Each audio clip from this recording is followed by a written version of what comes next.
Some really great advice there on saving money when you're buying, but someone who can also help you gain a lot of money when you're selling is, of course, a stylist. And I am joined by interior stylist and, of course, the editor of the Design Files. It is Lucy Feagins. It's great to have you with us today. Thank you so much for having me. Now, it's sort of a big question, I guess, that the top end of the market doesn't even question. They love getting their houses styled, particularly for sale. But now we're seeing it as more of a trend and perhaps absolutely imperative. How important is home styling when you come to selling?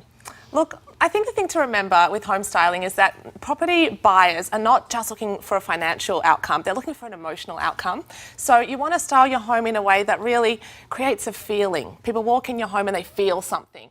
And so I'm not always an advocate for property styling services. They do have their place, they can be really useful at times, but they don't always create that emotional connection that you're looking to achieve with home buyers. So you think personally that your house is full of emotion because it's full of so many memories and sometimes too many memories.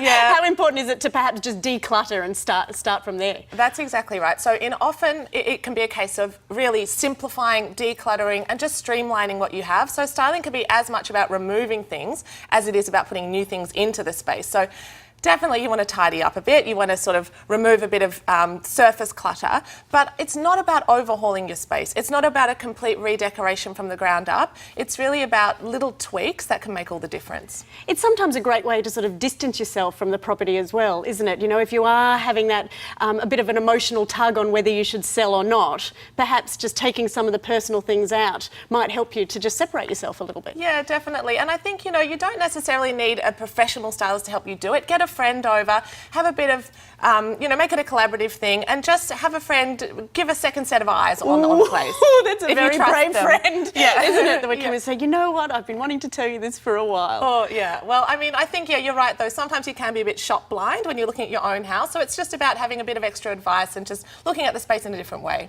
If you were completely lost and had no idea, where's a good place to start to find a property stylist and what's the sort of price for one? Yeah, well, I mean, there's a lot of property stylists online. You can easily find them just by Googling. Look, the starting price, you're looking at starting at about the $3,000 for a very basic package, and it really can head up into $10,000 very quickly because essentially they're not just bringing the expertise, they're actually hiring a lot of furniture and filling your house with things. So that comes at a cost. Right, and if you haven't actually moved out of the home by that time, you've then got to also account for your storage of your own personal belongings. Exactly, and that's why I don't always recommend it. You know, it really does depend on your circumstances. If you've got a tenanted house, obviously it's very helpful to fill a house with new furniture.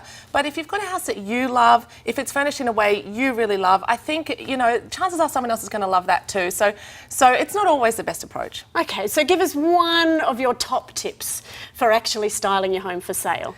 Yeah, look, I think the thing is, it's good to remember it's not about perfection. It's about comfort. You want to create a home that really feels comfortable, that people come in and have that feeling of just really wanting to linger and hang around. So forget about magazine picture perfect. It's actually about creating a comfortable space. Thank you so much, Lucy. I know we're going to have you back throughout the series. It's great to talk to you and great advice.